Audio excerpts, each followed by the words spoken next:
আসসালামু আলাইকুম এভরিওয়ান, সবাই কেমন আছেন? আমিও আলহামদুলিল্লাহ ভালো আছি।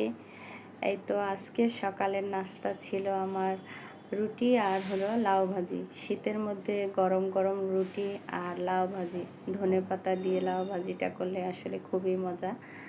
তো আমি সকালবেলা রুটি বানালাম। রুটিগুলো কিন্তু বেশ ফুলেছে আজকে, খুব সুন্দর হয়েছে। রুটিগুলো খেতেও মজা হয়েছে। আমি রেগুলার রুটি বানাইতে পারি না, চেষ্টা করি বানার জন্য, কিন্তু আমার একটা মিষ্টি বুড়ি আছে, সে আমাকে খুব জ্বালায়। তো আজকে চিন্তা করলাম একটু সকালবেলা রুটি বানাই। তো রুটি সকালবেলা খাওয়া শেষ করে এখন আবার সন্ধ্যাবেলা আমি কি করব, সাজের পিঠা নিয়ে আসলাম। সাজের পিঠা বানালাম, ঠান্ডা পড়েছে, ঠান্ডার মধ্যে একটু সাজের পিঠা, ভর্তা বা মাংসের ঝোল এগুলো দিয়ে খেতে কিন্তু